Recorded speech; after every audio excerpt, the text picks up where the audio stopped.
There is a 40-second sequence at the end of the third episode of Season 2 of Rick and Morty, where the smartest man in the universe builds a death ray, points it at his own face, and passes out drunk before it can fire. There is no dialogue, there is no joke. The show plays a slow song over it, pulls the camera back, and lets an entire night go by while nobody in the house notices. That scene is the real Rick and Morty. The burping, the catchphrases, the wild science, the Pickle Rick memes, that is the surface. Underneath the surface, this is one of the most careful, deliberate meditations on the meaning of life ever produced in animation, and it has been hiding in plain sight inside a comedy about a drunk grandfather and his teenage grandson for over a decade. Welcome to Ricktopus. The next 2 hours are going to change how you see this show forever. Let's get started. Nobody exists on purpose, the sentence that became a generation's bumper sticker. In March of 2014, Rick and Morty aired its 8th episode, Ricksty Minutes. Most of the runtime is devoted to a brilliant gag. Rick hooks up the family TV to a cable system that pulls shows from every possible reality, and the writers improvise a series of fake commercials and shows on the spot. You can hear the voice actors break character laughing in some of the takes. It is one of the funniest stretches of comedy the show ever produced, and almost nobody remembers it. What people remember is a quiet bedroom scene tucked into the middle of the episode. Summer has just found out that her parents almost aborted her. She has decided to run away from home. She is packing a bag when Morty walks in to talk her out of it. The scene that follows is roughly 90 seconds long. It changed how an entire generation thought about comfort. Morty does not give Summer a normal pep talk. He does not tell her she was wanted, that her life has a plan, that everything happens for a reason. He tells her something much stranger. He tells her that he is not actually her brother. The Morty she grew up with is dead and buried in the backyard. He is from another reality where he and his grandfather destroyed the entire planet by accident, and the two of them bailed on that reality and came to this one because in this one, the original Rick and Morty had just died. Every morning, he says, he eats breakfast 20 yards away from his own rotting body. Summer is staring at him. Her plan to run away is no longer the most urgent thing in the room. And then Morty delivers the line that became the show's most quoted moment. The line that still appears on t-shirts and tattoos and dorm room posters more than a decade later. Nobody exists on purpose. Nobody belongs anywhere. Everybody is going to die. There is a beat, a long one. The animation holds on Morty's face, and then the second part lands. Come watch TV. The scene cuts. Summer puts down her bag. The two of them go downstairs and watch Garbage Cable from another universe with Rick and their parents. The episode ends. That sequence has been pulled out of context more times than almost any moment in modern animation. It gets quoted as proof that the show is nihilist. It gets quoted as proof that nothing matters. It gets quoted as a kind of comfort for anyone going through something hard, the way you would quote a Bible verse or a song lyric. And the comfort is supposed to be in the bigness of the meaninglessness. Your problem does not matter, says the meme version of the line, because nothing matters, so relax. That reading is wrong. Not partly wrong, not mostly wrong, but exactly wrong. And the reason it is wrong is sitting in the second sentence, the part the meme version always cuts off. Come watch TV. The first 3 sentences are not the comfort. They are the setup for the comfort. The comfort is the invitation. Morty is not telling Summer that nothing matters and that she should give up. He is telling her that the universe is too big and too random for anyone to belong anywhere on purpose. And so the question of whether she was a planned baby has no real weight. And so she can stop trying to earn her place by leaving home and instead come downstairs and watch dumb TV with the family she actually has. The argument is not nihilist. The argument is that the smallness of life is what makes the people next to you the only thing worth pointing at. Watch the scene with that reading and the whole thing reorganizes. Morty's face is not blank, it is gentle. He is delivering the hardest sentence he knows how to say. And he is delivering it because he has lived the burying yourself version of it. And he does not want his sister to take her own life apart looking for a meaning that was never there. The TV in the next sentence is not numbing. It is the actual answer. The people you watch TV with, that is the meaning. The randomness is the setup that makes the TV night holy. The website TV Tropes, which is usually a place for fans to track patterns across shows, has a specific term they apply to Morty in this scene. They call him an anti-nihilist. The wording matters. Not a nihilist. A character who has heard the nihilist argument, taken it seriously, and come out the other side with a position that uses the meaninglessness as a reason to stop running rather than a reason to stop trying. The Rick and Morty wiki transcript of the scene is worth reading carefully. Morty does not say nobody exists on purpose with rage or with detachment. He frames it inside a sentence about trust. He says, He is the version of her brother she can trust when he says, "Do not run." The whole speech is in service of that trust. The bleak part is the price of the comfort. The comfort is the point. What makes this work as a piece of writing is something the show is doing with its own form. Animation gives you total control over a face. Every blink, every eye movement, every micro expression is a choice somebody made and somebody else animated. The pause between "everybody is gonna die" and "come watch TV" is not a hesitation.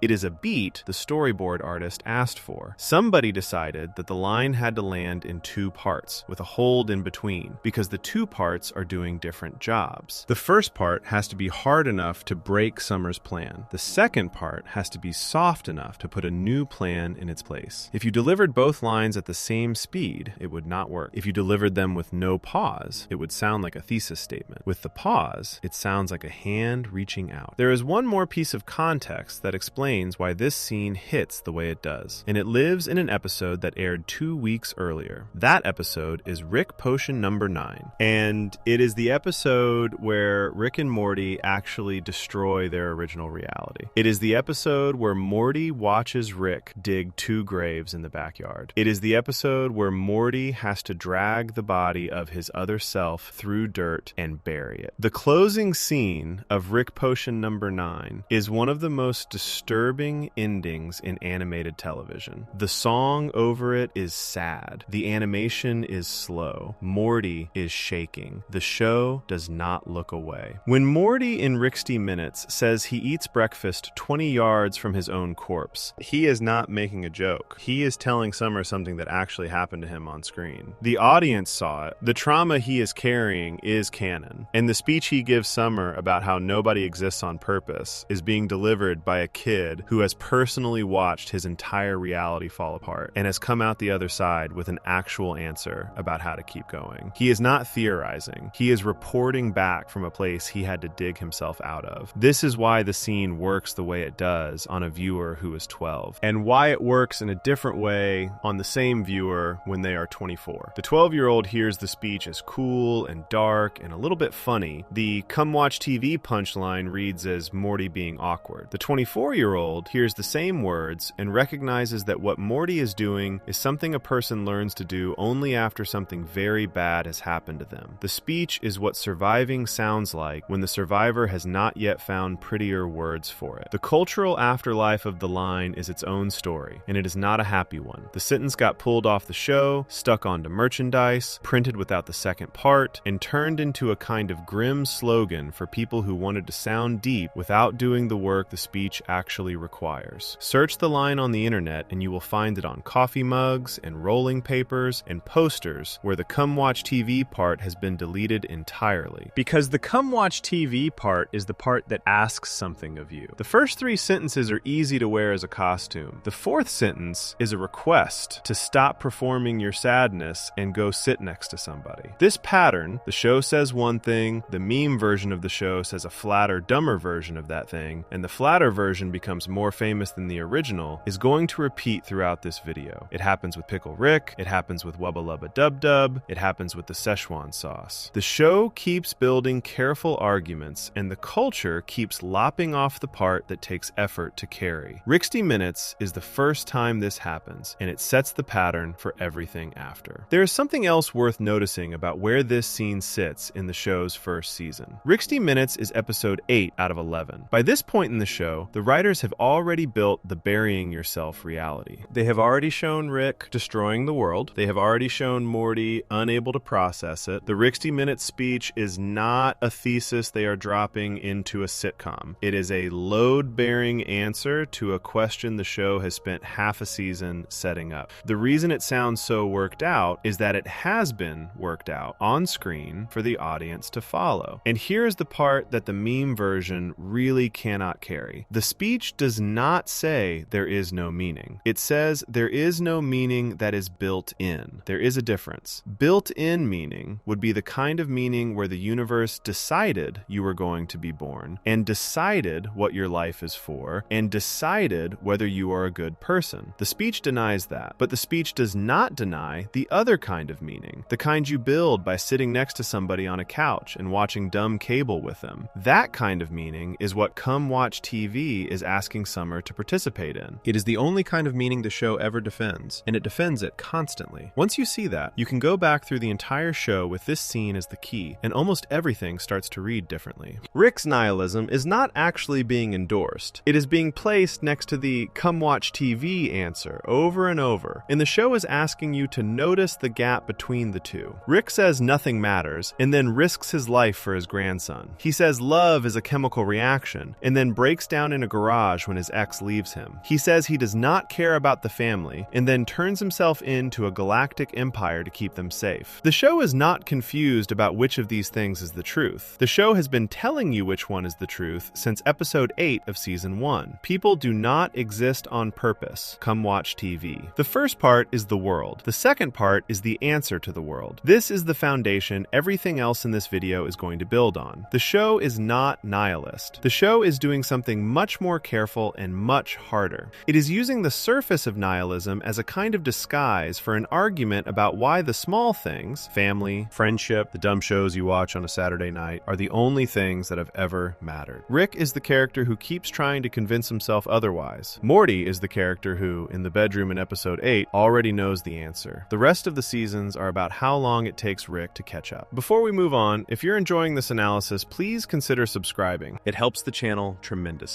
But before any of that, before Rick's breakdowns and his confessions, and the long, slow reveal of what actually happened to his wife and daughter, the show ran one more thought experiment that took the question of meaning and pushed it into territory most cartoons would not touch. What happens to a creature that is born already knowing its purpose? What happens when that purpose cannot be completed? What happens when something has been built from the moment it is summoned into the world to need a job to do? The show ran this experiment in season 1. It has been running variations on it ever since, and the screaming blue creature at the center of it has more to say about the meaning of life than almost anything in television history. Section 2. Existence is pain. The Meeseeks are an argument about teleology. The 5th episode of Rick and Morty is called Meeseeks and Destroy. It aired in January 2014. The cold open is a fairy tale parody where Rick and Morty rob a giant. The actual plot starts in the kitchen. Rick puts a small blue box on the counter. He calls it a Meeseeks box. He explains how it works. You press the button on top, a blue humanoid creature pops into existence, throws its arms in the air, and yells in a strained, cheerful voice that it is Mr. Meeseeks, look at me! You give it a task, the Meeseeks completes the task, the Meeseeks ceases to exist. Rick demonstrates by spawning one and asking it to open a jar of mayonnaise. The creature opens the jar and vanishes in a puff of blue smoke. Rick turns to his family with the box and says, "Here, knock yourselves out." Then he gives them one rule. Keep your requests simple. They are not gods. The family does not listen. Summer pushes the button and asks her Meeseeks to make her popular at school. Beth pushes the button and asks her Meeseeks to make her a more complete woman. Both of them walk away with cheerful blue assistants on their arms, and the assistants get to work, and within a few hours, the assistants have completed their tasks and disappeared. Then Jerry pushes the button. Jerry asks his Meeseeks for help taking 2 strokes off his golf game. The episode that follows is one of the most quietly horrifying things ever produced for a comedy. The Meeseeks tries. He really tries. He gives Jerry advice. He tells him to square his shoulders. He tells him to choke up on the club. He tells him, most of all, to relax. Jerry cannot relax. Jerry has never been able to relax. Jerry's entire personality is the inability to relax. The golf game does not improve. The Meeseek starts to look tired. His skin starts to look gray. He has been alive for hours, which for a Meeseeks is already too long. He summons another Meeseeks to help. That Meeseeks summons another. The original Meeseeks, now visibly haggard, drags himself into a corner and screams that he just wants to die. The other Meeseeks, also failing, also unable to die, start blaming each other. They start fighting. They start trying to kill each other. The cheerful blue creatures from the start of the episode are now red-eyed and screaming and barricaded in the living room making weapons out of furniture. Eventually, the surviving Meeseeks decide that the only way to complete their task is to remove the obstacle to its completion, which is Jerry himself. They gather up rifles and storm a restaurant where Jerry is having dinner with Beth. They take the entire restaurant hostage. The lead Meeseeks, the one who has been alive the longest, who has watched his own existence stretch into a torture he was never built to survive, climbs onto a table and gives a speech. He yells that Meeseeks are not born into this world fumbling for meaning. They are created for a single purpose, which they will go to any length to fulfill. Existence is pain to a Meeseeks, and we will do anything anything to alleviate that pain. That is the line. Existence is pain. It is the most quoted line in the episode, and one of the most quoted lines in the entire show. The first time you hear it, it lands as a joke. A blue cartoon man in a hostage situation is shouting about the agony of being alive. The voice cracks, the animation is exaggerated, the whole thing is funny. The second time you hear it, after you have thought about what the episode is actually doing, the line stops being a joke. The Meeseeks are an argument. Not a metaphor, not a gag, not a one-off creature design, an argument. The episode is asking a real philosophical question and using the blue creatures to walk you through the answer. The question is this: if somebody handed you a life with a built-in purpose, would that be a gift or a curse? A lot of people, asked that question in the abstract, would say gift. People spend whole lives looking for purpose. Self-help books are stacked floor to ceiling on the topic. Religious traditions promise it. Career advice promises it. The whole shape of modern adulthood is built around the assumption that finding your purpose is the prize at the end of a long search, and that once you have it, life becomes meaningful. The Meeseeks are what that prize actually looks like up close. A Meeseeks knows exactly why it exists. There is no doubt. There is no searching. The moment a Meeseeks is summoned, it has a job, and the job is the whole content of its life. And once the job is done, the Meeseeks is done. The Meeseeks does not have to wonder what to do with its time. It does not have to figure out what kind of person it wants to be. It does not have to choose between options. The choice has already been made for it before it was even created. And the Meeseeks hates this, cannot tolerate it, considers it pain. Look at the language the lead Meeseeks uses in the restaurant. He does not say Meeseeks are blessed with a purpose. He says they are not born into this world fumbling for meaning. The fumbling is the thing he is contrasting against, and the contrast is meant to be in his favor. He is supposed to be the lucky one. We humans, who are eating dinner and worrying about our golf games, are supposed to be the ones missing something. We are the ones fumbling. He has clarity. He has a job. He has a built-in answer. But the fumbling is what he envies. He says the line in the same speech where he is taking hostages because he cannot stop existing. The Meeseeks do not actually want to know exactly why they exist. They want it to be over. They want to disappear. The thing they hate about existence, the thing they are willing to commit murder to escape, is the part where the existence keeps going. This is the quiet center of the episode. The creature with a built-in purpose is the creature begging to die. The humans, who have no built-in purpose, are the ones still walking around eating dinner, complaining, golfing badly, and somehow finding it bearable. The episode is making a claim about meaning that runs in the opposite direction of almost every story you have ever been told. The claim is that having a clear, fixed, built-in purpose is not a gift. It is a cage. The reason humans can keep going, the reason a bad day does not end us, is precisely that we are fumbling. The fumbling is what gives us room to live. A creature with no fumbling has nothing else. A creature with no fumbling is a Meeseeks, screaming on a table, taking hostages, begging for the end. There is a real philosophical idea behind this. The ancient Greek philosopher Aristotle had a theory of teleology. The word is technical and ugly, but the idea is simple. Aristotle thought every object and every creature had a built-in purpose, a reason it existed,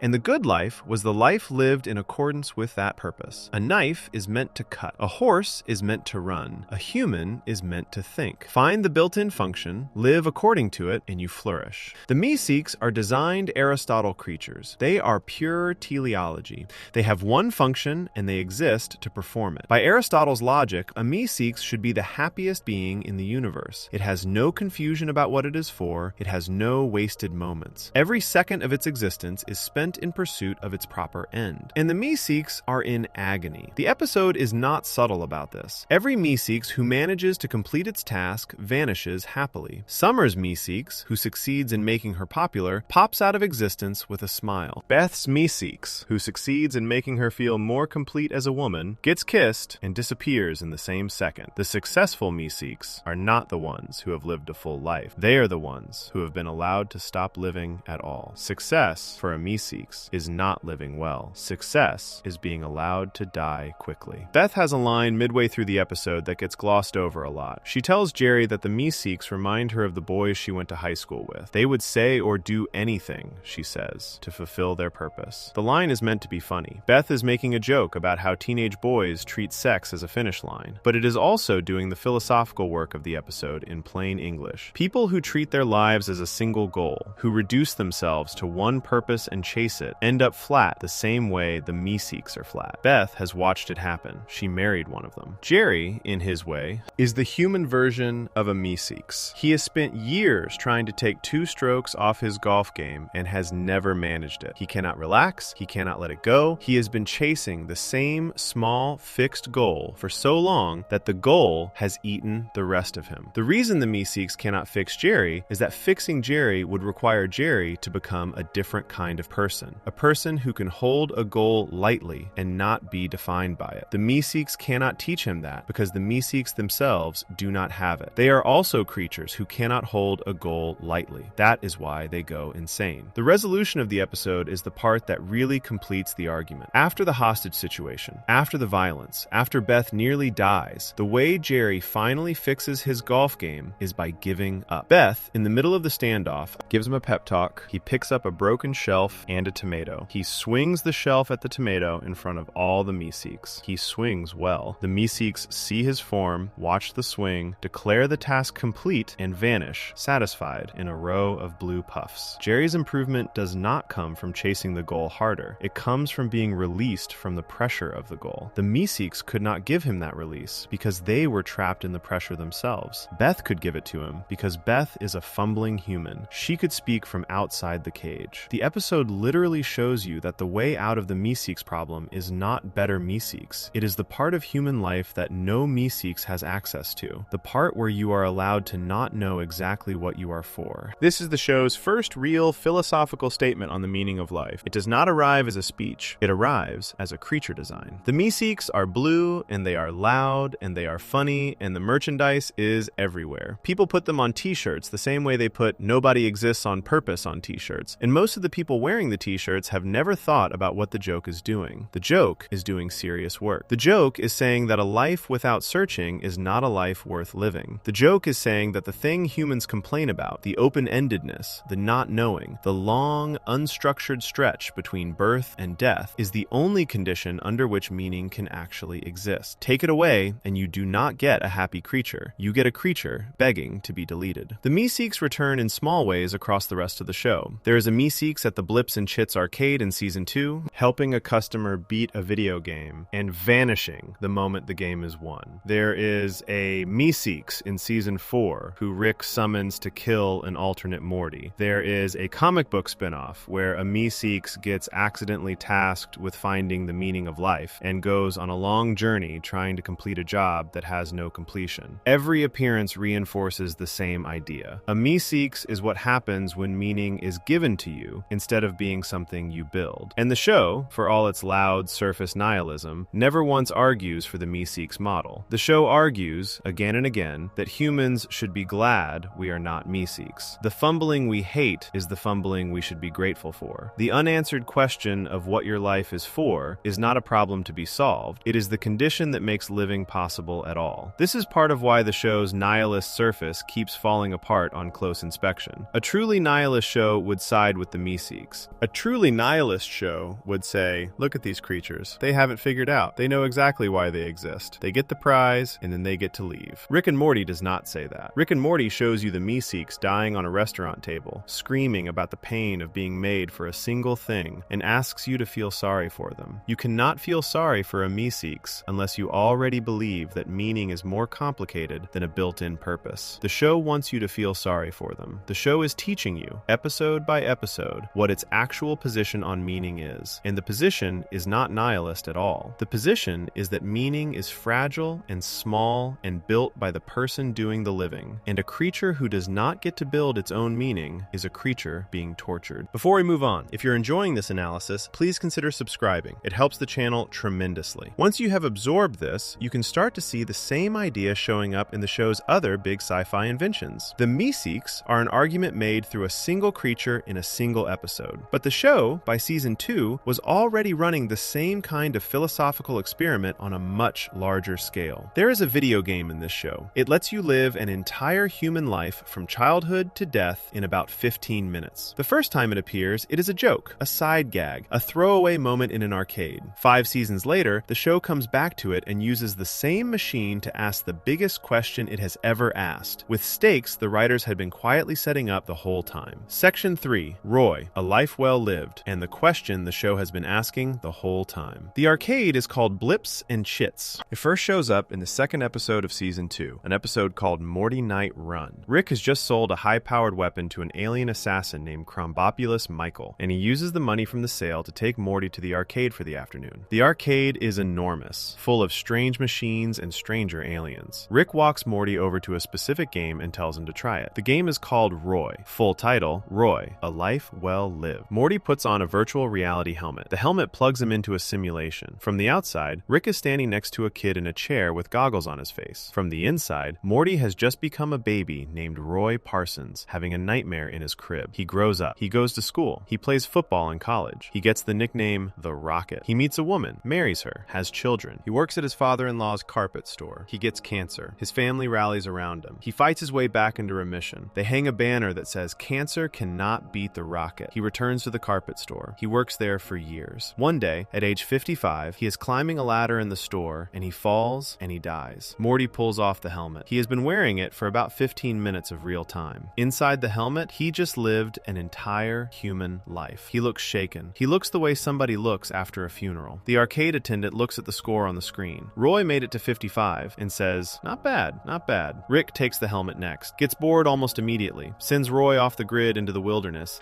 and racks up some kind of insane high score by refusing to play the game the way it was meant to be played. That is the whole bit. Two characters playing a video game in an arcade. Less than 3 minutes of screen time. The episode moves on. The show moves on. The internet does not. The Roy scene became one of the most discussed moments in the entire series. And the reason it became that is that nobody who watched it could quite shake what the game was actually showing them. The game was not a side gag the way it was framed. The game was a thought experiment. A man named Roy lived a full human life. He played college football. He had a wife who loved him. He fought cancer with his family standing behind him. He had decades of normal afternoons and quiet dinners and arguments and reconciliations. From the inside, his life felt complete. He cared about everything in it. He got scared, he got happy, he got tired. And then he fell off a ladder in a carpet store and died. From the outside, his entire existence took less time than a phone call. The question the game forces is uncomfortable. If a life that took 15 minutes to play through felt, from inside it, exactly like a real life, what is the actual difference between Roy and the player? The player feels their life is real. They feel it has weight. They feel the people in it matter. But somebody could be wearing a helmet right now and watching them. Somebody could pull off the helmet in 15 minutes and say, "Not bad, not bad," and walk away. The score would be how long the player managed to keep going. The fan reaction online captures this clearly. People on Reddit and YouTube wrote long posts about the scene that all reached the same uneasy conclusion. The terrifying part of Roy is not that the game exists. The terrifying part is that you cannot prove your own life is not the game. There is no test you can run from inside a simulated life that would tell you whether you are real. Roy did not know he was Roy. Roy thought his children were his children, and his cancer was his cancer, and his death on the ladder was his death. From inside the game, all of it was real. The show, in 2015, with a 15-minute throwaway gag, walked an entire generation of viewers up to one of the oldest philosophical questions in human history. What if the life you are living right now is not the only layer of life there is? What if there is a player? What if your meaning is being measured by somebody who is not you? Most shows would touch this question and run. Rick and Morty came back to it. 5 seasons later, in September of 2022, the show aired the second episode of season 6. The title is a callback you cannot miss. Rick, a mort well lived. The episode opens at Blips and Chits. Rick, Morty, and Summer are at the arcade. Morty puts on the Roy helmet again. He starts playing. Then alien terrorists attack the arcade. In the chaos, the Roy machine takes damage. The damage does something unexpected. Morty's mind, instead of being neatly stored inside the single character of Roy, gets shattered across every single non-player character in the entire game world. Every random townsperson, every face in a crowd, every voice at a coffee shop, all of them now contain a fragment of Morty's consciousness without knowing it. The game world has roughly 5 billion people in it. Morty is now spread across all of them. If Rick cannot get Morty out of the game before the system reboots, Morty will be gone, erased. Not dead in the simulation, but actually deleted as a person. Rick goes into the game himself, playing as Roy, to try to put his grandson back together. What happens next is the show's most ambitious philosophical episode, and the part that matters most for the meaning of life question is what Rick does once he is inside. Rick, playing morning as Roy starts walking up to random strangers and telling them the truth. He tells them they are not really individuals. They are fragments of a single mind trapped in a video game. They need to fly to the edge of the game world, past the programmed boundaries, in order to be reabsorbed into the original Morty and freed. The strangers do not believe him. Of course they do not. From their perspective, they are real people. They have parents and children and jobs and memories. A man has just walked up to them and told them their entire existence is a simulation, and the only way to be saved is to leave the boundaries of the world they know. They react the way actual humans would react. They call him crazy. They call him a cult leader. Some of them ignore him. Some of them attack him. But some of them believe him, and the ones who believe him start to spread the message. Within a few in-game years, Roy has become a religious figure. There is a movement called grandsonism, named after the truth Roy keeps shouting, that everyone is, in some sense, a piece of his grandson. The movement splits into competing factions. There are wars over interpretation. The mainstream media calls them a doomsday cult. People who fight in the streets over whether to believe a strange prophet are calling each other heretics, like in any other religion that ever existed. Rick keeps trying to explain that this is not a religion. This is just true. Nobody believes him because he is right. They believe him because he can sound like he is right. Decades pass inside the game. In the real world, the arcade is still on fire, and Summer is still trying to stop the terrorists. Time inside Roy moves much faster than time outside. Rick, as Roy, eventually gets 92% of the world's population to agree to fly to the edge of the game and be saved. The other 8% refuse. They have figured out that they are part of Morty too. They have realized the truth on their own, and they refuse to leave anyway. When Rick asks why, the answer is one of the most heartbreaking lines in the series. They say that the real Rick has never said "I love you" to any version of Morty across all those decades, and so they do not trust him to take them home, and they would rather stay in the game where they have built lives for themselves than be reabsorbed into a grandson whose grandfather has never been able to say those 3 words out loud. The 8% are right. Rick has never said it. The audience knows this. The show has been showing the audience for 9 years that Rick cannot say it. The moment lands like a wall. In the middle of the 8% is one specific Morty fragment, a woman named Marta. She has gone with Rick the whole journey. She has helped him gather the believers. She has come closer than anyone to understanding the truth of what they are. And at the end, she also refuses to leave. She tells Rick she would rather live out her own life inside the game than be unmade and folded back into a larger consciousness she has no relationship with. Rick lets her stay. He goes back to the real world. He saves Morty. And then, in the final moments of the episode, the show reveals something the audience has been quietly waiting for without knowing it. The arcade staff prepare to turn off the Roy machine. They start to unplug it. Rick stops them. He pays them. He tells them to leave the machine running. He pays for the rest of Marta's life inside the game. Marta is not real. She is a piece of code inside a piece of code inside a video game that was already nearly destroyed. Nobody but Rick will ever know she existed. There is no audience for the kindness. There is no reward. There is just a single fragment of his grandson that asks to be allowed to live, and Rick, the man who tells everyone that nothing matters, paid money out of his own pocket to keep her alive. The final shot of the episode is the arcade staff trying to find space for the Roy machine in storage and not being able to. The show does not linger on what Rick did. It does not give him a speech. It does not let him explain himself. He just pays, and the camera moves on, and you are left holding the moment by yourself. The Roy game ends up being the cleanest argument the show has ever made about the meaning of life. Roy, in the first appearance, asks the question, if a life can be lived completely inside 15 minutes, what is the difference between that life and yours? Roy, in the second appearance, answers it. The answer is that there is no difference. Or, to put it more precisely, the difference does not lie where most people think it lies. The difference is not about whether the universe is real or simulated. The difference is not about whether your life will be remembered or measured or scored. Marta is in a video game. Her universe is, by every possible standard, less real than the one outside the helmet. She is also right that her life is hers. She gets to choose. She chooses to stay. And Rick, the smartest being in his version of the multiverse, has the chance to overrule her, and he does not. He pays for her continued existence. Her tiny, simulated, unwitnessed life inside a broken arcade game is something he cares about enough to spend money on for no reason except that she asked. That is the show's actual position on meaning, and it has been there from the start. Meaning is not built into reality. Reality does not hand you a purpose. The universe does not care whether you exist. None of this changes what a single person can choose to care about. A grandfather grandfather can spend 20 real-world dollars to keep an imaginary person alive inside a dying arcade machine, and that act will mean exactly what he decides it means, and the size of the universe will never make it smaller. This is the same answer Morty gave Summer in the bedroom in Season 1. Nobody exists on purpose. Come watch TV. The universe does not give you meaning. The people next to you on the couch are the meaning, and they are the meaning because you and they have decided they are. Meaning is not something you find. It is something you do. Marta is a piece of a fragment, and Rick is the warden of the simulation, and he cared about her anyway. That is the whole shape of what the show has been arguing for 9 years. The Morty Night Run version of Roy is the question. The Rick, a Mort well-lived version is the answer. The show planned the gap between them, or it did not. And either way, the gap is what gives the show its weight. Few comedies set up a thought experiment in Season 2 and resolve it in Season 6. Almost none do it without telling the audience they are doing it. Before we move on, if you're enjoying this analysis, please consider subscribing. It helps the channel tremendously.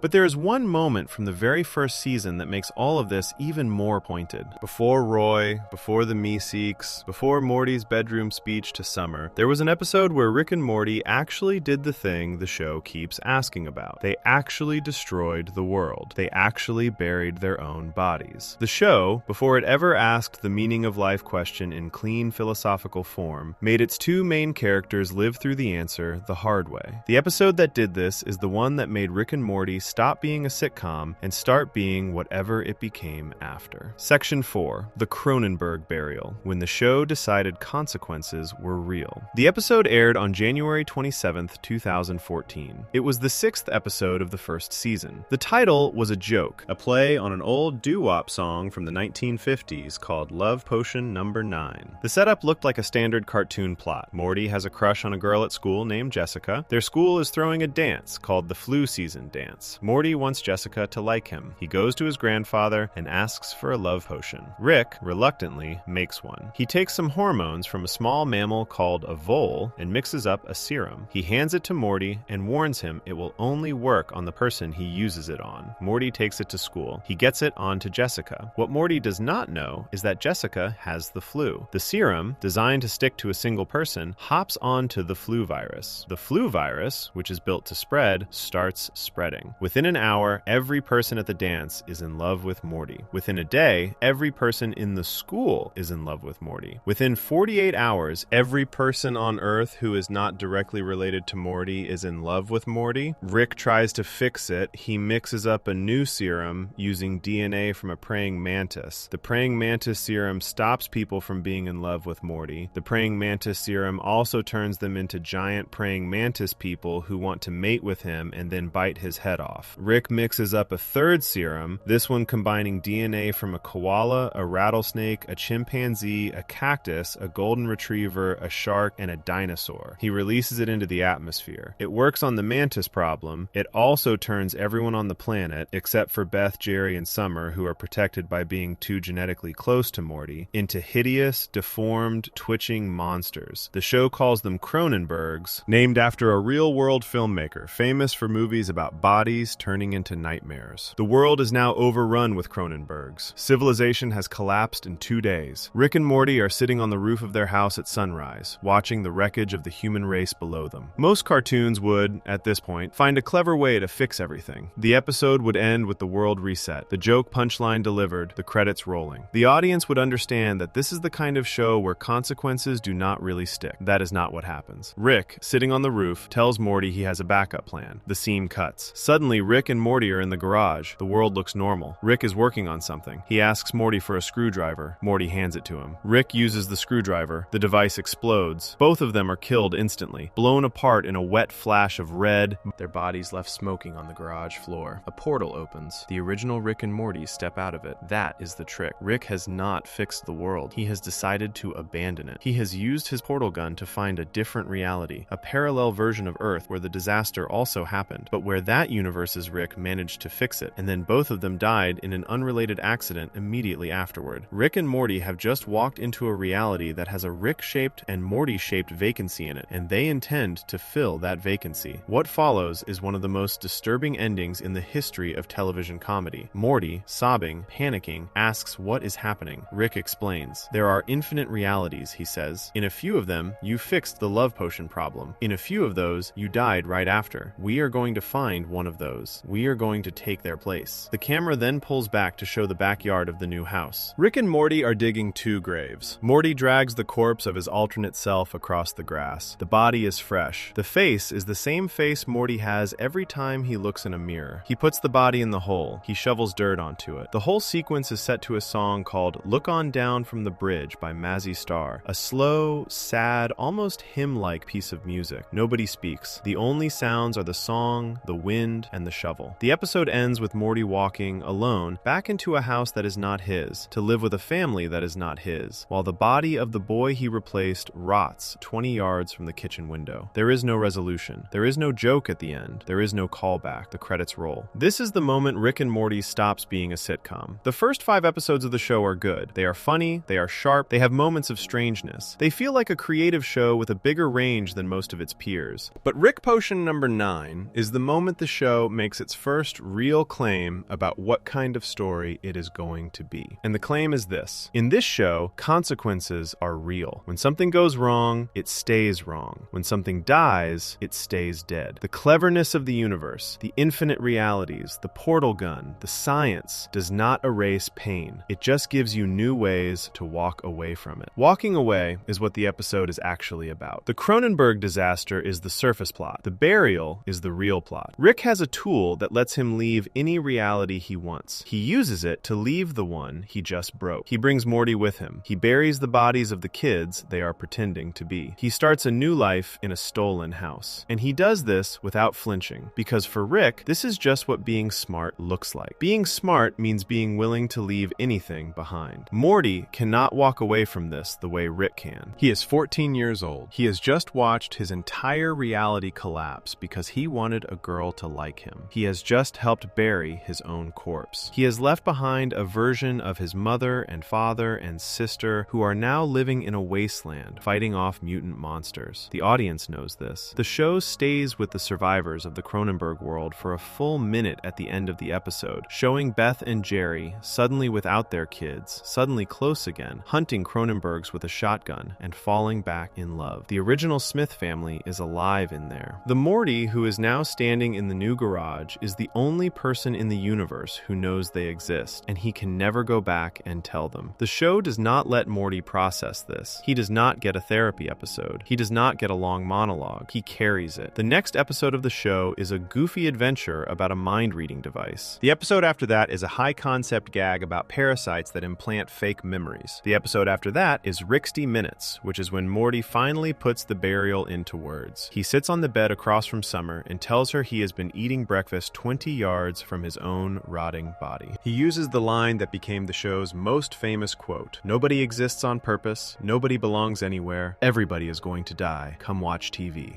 And he is only able to say that line because he has personally carried this trauma for 2.5 episodes without anyone noticing. That is the load-bearing piece of writing the show was doing in season 1, and it is the piece of writing that the rest of the show is built on. The "come watch TV" speech is wisdom that came from somewhere. It came from the burial. The character who tells his sister that nothing matters in the bigger sense is the same character who has spent 2 episodes silently carrying the knowledge that he replaced a dead boy. The peace he is offering Summer is peace he had to dig out of dirt with a shovel. Without Rick Potion number 9, the "come watch TV" speech does not work. Morty saying nobody exists on purpose at age 14 with no context would just sound like a teenager being edgy. Morty saying it after burying himself is something else, something you cannot fake. The episode is the engine that makes the line carry the weight it carries. There is one more thing the burial does, and it is the thing that defines the rest of the show. The episode establishes Rick's actual relationship to consequence. Rick's reaction to destroying a planet is to leave it. Rick's reaction to killing every human on Earth except 3 is to find another Earth. Rick's reaction to having his grandson cry over his own corpse is to tell him to get over it because there are infinite Earths and infinite Mortys, and none of this is actually that big a deal. The episode hands you Rick's worldview in its purest form, with no jokes and no defenses, and it shows you what that worldview costs the people around him. Morty pays for it. Morty buries himself. Rick walks back into a house he did not earn and starts drinking from someone else's fridge. This is the version of Rick that the rest of the show is going to spend 9 years slowly disassembling. Every time Rick claims that nothing matters, the audience can remember that they have already seen seen what nothing matters looks like in practice. It looks like a 14-year-old shoveling dirt onto a body that has his face. It looks like Mazzy Star playing while a backyard becomes a grave. It looks like a man who can leave anything because nothing has been allowed to weigh anything yet. The show is going to slowly, deliberately prove that Rick does not actually live by this worldview. He performs it, he talks about it, he uses it as a defense, but he keeps failing to actually do the thing his words describe. He keeps coming back. He keeps protecting his grandson. He keeps breaking down in private. The first time the show shows you Rick failing to be the man he says he is will come in season 2, and it will come in a sequence so quiet that the show does not even let him have dialogue for it. But before that can land, the audience has to know what the Rick of the Cronenberg ending is capable of. They have to know he is capable of digging a grave and walking away. The episode is the baseline against which everything else gets measured. The Cronenberg world itself does not stay forgotten, by the way. The show keeps coming back to it. In the season 3 premiere, the audience finds out that Beth and Jerry and Summer survived in that abandoned dimension,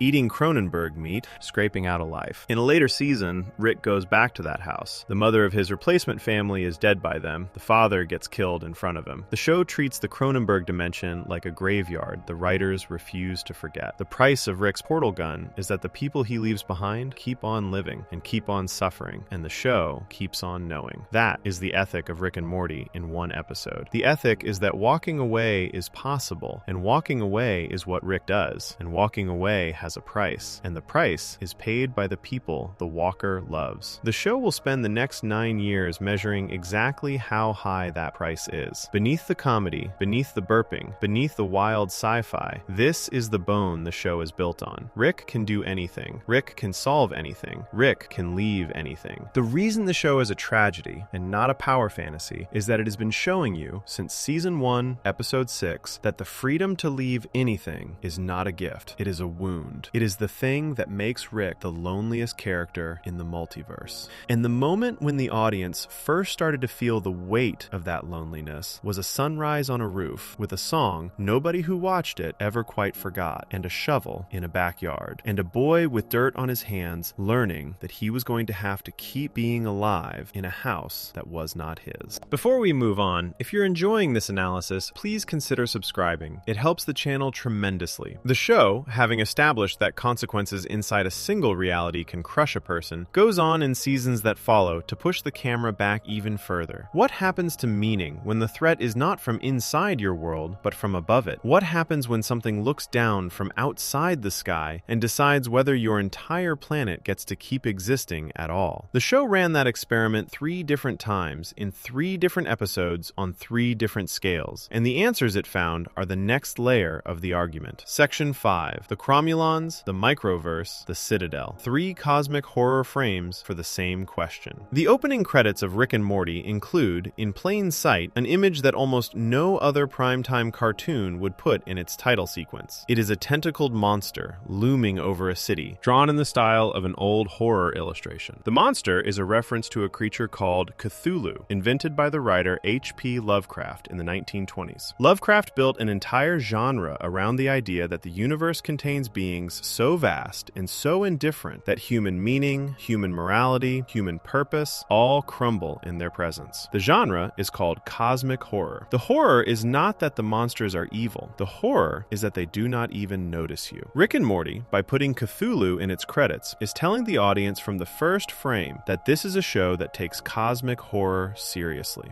The show then spends 7 seasons running variations on the cosmic horror question, and 3 episodes in particular form what amounts to a single connected argument. The argument is about what happens to meaning when you change the size of the camera. The first of the 3 is in season 2. It is called Get Schwifty. The episode opens on a normal morning in the Smith house. The family is having breakfast. There is no warning. Without sound, without buildup, an enormous human head appears in the sky above the earth. The head is the size of a small moon. It is just hanging there. Its arrival causes immediate disasters. Gravity flickers, storms break out, earthquakes hit cities. The head opens its mouth. It speaks in a flat, bored voice, and what it says is the most chilling part of the episode because of how casual it is. The head says, "Show me what you got." That is it. No demand for surrender, no threat, no explanation. Just 5 words from a face the size of a planet, in a tone that suggests the planet planet has somehow already disappointed it. The audience finds out, with Rick and Morty, that the head is one of a species called the Cromulons. The Cromulons run an intergalactic music competition called Planet Music. They pick a planet, demand a song, and judge the song. If the song is good enough, the planet gets to keep existing. If not, the planet is destroyed by a cannon. They have done this 988 times before reaching Earth. 987 planets are gone. The horror of the Cromulons is not that they are cruel. They are not. They are not angry at Earth. They are not interested in Earth. Earth is, to them, exactly what a contestant on a reality TV show is to a viewer who has never met them. A small face on a screen, a voice that lasts a few seconds, a point on a scoreboard. The Cromulons are not gods. They are bored audience members with the power of gods. And they will erase 1 billion lives without a second thought, because nothing about 1 billion lives is interesting to them. This is cosmic horror in its purest comedic form. The terror is the indifference. The terror is the casual tone. The terror is that a Cromulon getting hit by a nuclear bomb fired by Earth's military responds by saying, in the same flat voice, "Boo, not cool." The species that controls Earth's fate finds Earth's most powerful weapon mildly annoying. Down on the ground, while Rick is trying to write a song that will save the planet, the people of Earth are doing something humans always do when something inexplicable happens. They start a religion. The principal of Morty's school, a man named Gene Vagina, declares that the giant head in the sky is the new god. The old religions are dead. The old gods are nothing. From now on, everyone worships the head. The cult is called headism, and it spreads fast, because the head is right there, and the head is controlling the weather, and worshipping it feels rational in a way that worshipping invisible older gods never quite did. The cult is wrong about everything. The Cromulons do not know the cult exists. The Cromulons do not care. The Cromulons are not gods. They are TV producers. The cult's prayers do not influence them. The cult's offerings do not influence them. The episode plays this out as a long, dark joke. Every time something good happens for the cult, the audience knows it is a coincidence. Every time the cult thinks the head is pleased with them, the head is actually responding to a song nobody in the cult is hearing. The episode's argument lands by the end. Religion on a cosmic scale is what humans build when they cannot face how indifferent the universe actually is. Headism is not stupid. It is what people do. The cult is doing the same thing every cult has ever done, which is to take a thing too big to understand and decide it must be paying attention to you because the alternative is unbearable. The alternative is that the giant face in the sky genuinely, completely does not know you are alive. That is one variation of the cosmic horror question. What happens to meaning when the universe is much, much bigger than you, and the things in it that have power over you do not notice you exist? The second variation comes one episode later. The episode is called The Ricks Must Be Crazy. Rick and Morty are in their car. The car is having engine trouble. Rick reveals that the engine of his car runs on a small battery, and inside the small battery is a microverse, a tiny, complete universe that Rick built. Inside that universe is a planet with intelligent life. The intelligent life on that planet, without knowing it, is generating electricity, and the electricity powers Rick's spaceship. The whole society inside the battery exists, in essence, to keep Rick's car running. Rick and Morty shrink themselves down and visit. The people on the planet treat Rick like a god. He is the being who gave them electricity. He shows up dressed like an alien rock star, accepts their adoration, and uses their devotion to fix his car. He has done this many times. The people of the microverse have built their entire civilization around the energy he taught them to generate,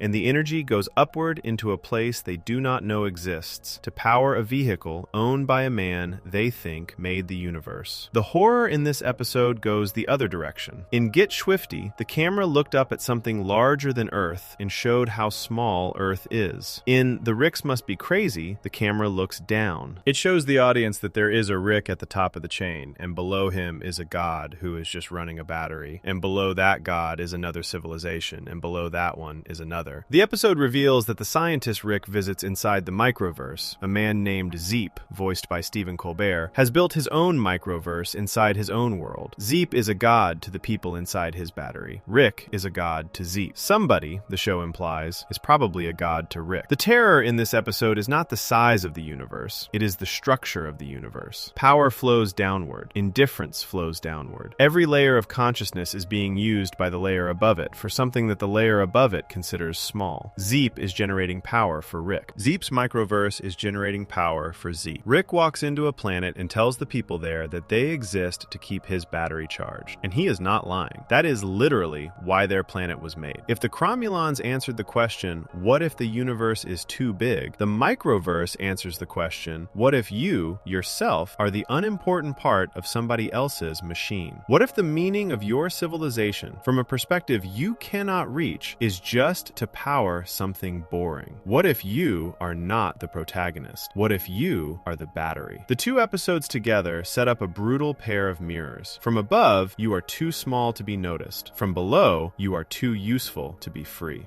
The Cromulons run reality TV with you as a contestant. Rick runs his car with you as a power source. In neither case does anyone particularly hate you. They just need things from you that have nothing to do with you. Both of these episodes leave one question unfinished. Both of them are about a human population reacting to a power above them. Get Swifty is humans worshipping the Cromulons. The Ricks Must Be Crazy is the microverse population worshipping Rick. The audience, in both cases, is asked to feel sorry for the lower civilization, and to laugh at the upper one, and to wonder which side they are on. But neither episode goes inside the upper civilization. Neither episode asks what life is like for the people who happen to be in the same species as the gods. The third episode answers that. The third episode is the one where the camera goes into the city of Ricks and Mortys themselves and shows the audience what it feels like to be a small person inside a society that runs on the assumption that your life does not need to matter. The episode is called The Ricklantis Mix-Up, and most fans know it by its second title, Tales from the Citadel. The premise of the show is that there are infinite realities, and in many of them there is a Rick and a Morty. At some point, the various Ricks built a city in space called the Citadel, and the city houses millions of Ricks and Mortys living together. The Citadel has been in the show since season 1. Until the 7th episode of season 3, the audience never really got to see what it is like inside. The episode opens with the main Rick and Morty heading off on an adventure. They are not in this episode. The camera leaves them behind. The camera enters the Citadel, and the audience spends the next 20 minutes watching the everyday lives of Ricks and Mortys who are not the heroes of any show. The 4 stories the episode follows are deliberately unglamorous. There are 4 young Mortys at a school, all of them being trained to obey their future Ricks. There is a cop Rick paired with a corrupt cop Morty in a slum neighborhood where Mortys without Ricks live in poverty. There is a campaign for the presidency of the Citadel where a Morty is, surprisingly, running for office. And there is a factory where a Rick called Simple Rick has been kept hooked into a machine for years, his happy memories of his daughter being harvested and turned into wafer cookies that get sold to other Ricks as comfort food. That last image is the one that captures the whole episode. Simple Rick, 60 steps off the path that the main Rick took, is a man who chose to stay home with his daughter instead of becoming an interdimensional warlord. The Citadel sees that choice and sees the joy he experiences from it and decides to drain that joy out of him and sell it as a snack. Simple Rick is not a slave by accident. He is a slave because his happiness is profitable. The Citadel has built an entire economy around milking the contentment of the few Ricks who tried to be normal. The other stories all rhyme with that one. The Mortys at the school are taught not to fight back. The cop Morty in the slum hates the Mortys around him because he hates being a Morty. The Taro Rick who tries to free Simple Rick gets shot in the back and replaced as the next Simple Rick, his joyful memories now feeding the wafer machine instead. The election is rigged. The winning candidate, a Morty named Candidate Morty,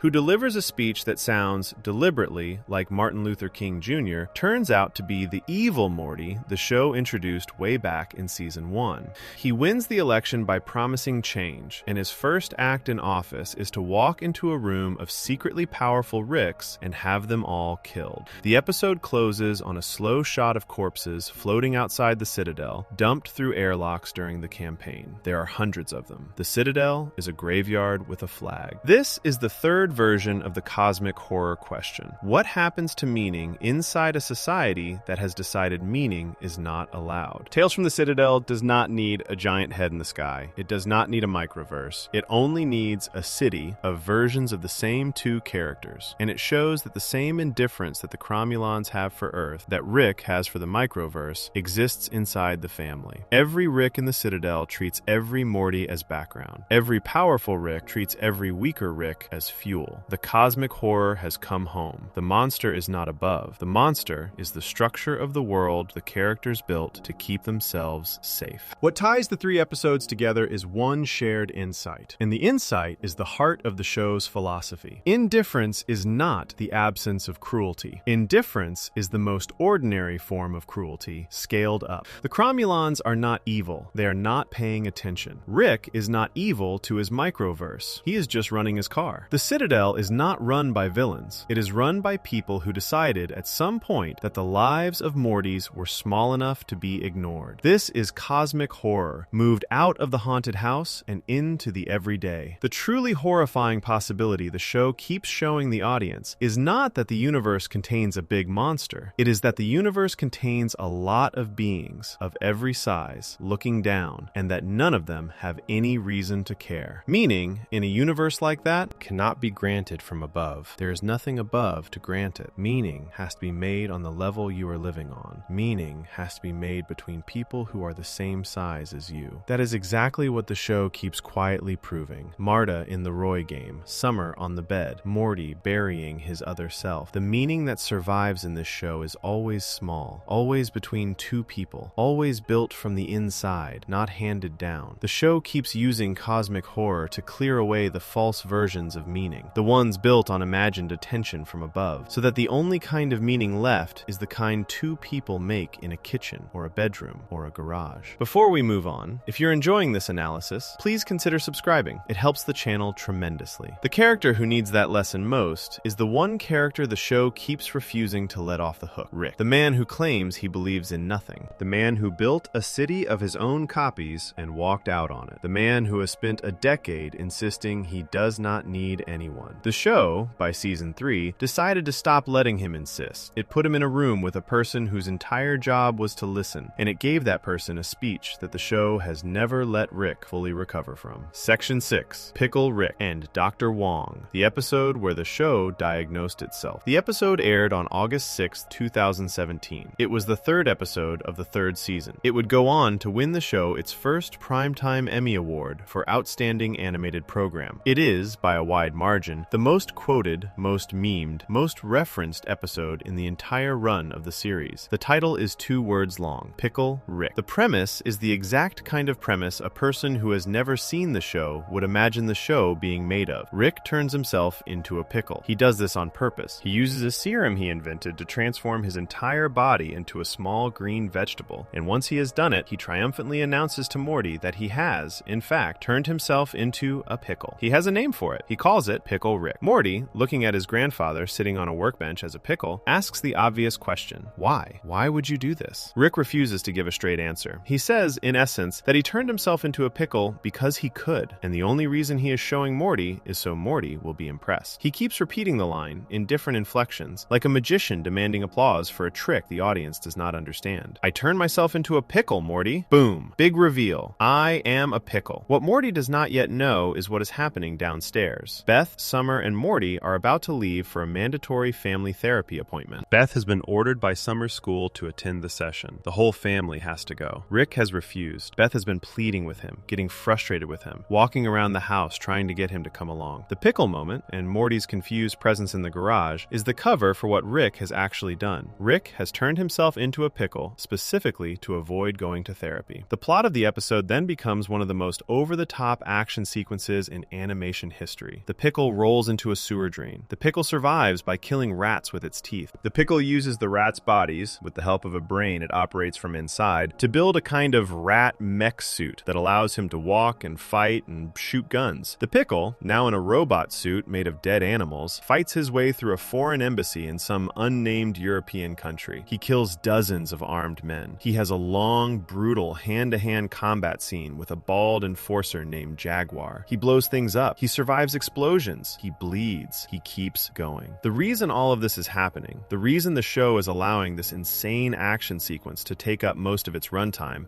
is that Rick would rather do all of it than spend 45 minutes in a therapist's office. That is the joke. The joke is the size of the gap. The joke is that a man who claims to be the smartest being in the universe, a man who can build any device, solve any problem, defeat any enemy, has built a chemistry experiment to escape a room containing one woman with a notepad. The Pickle Adventure is impressive. The Pickle Adventure is also, on its face, completely ridiculous as a method of getting out of an appointment. Any other person asked to attend a mandatory therapy session would either go or not go. Rick, given the same choice, redesigns his cells. The episode is funny because the audience can see the lengths he will go to. The episode is something else because the audience, by the end, will see why. The therapy session does eventually happen. Rick gets to it late after the Pickle Adventure, still partly in his rat mech suit, his jar tied to his body with bandages. He limps in. The therapist, Dr. Wong, played by Susan Sarandon, sits across from the family with calm patience. She asks Rick a question. Why did you not want to come here? Rick gives her a speech. The speech is one of his showpiece monologues. He says that he does not respect therapy. He says he is a scientist. He says that he invents, transforms, creates, and destroys for a living. And when he does not like something about the world, he changes it. He says that going to a rented office in a strip mall to listen to a person he calls an agent of averageness explain which words mean which feelings has never helped anyone do anything.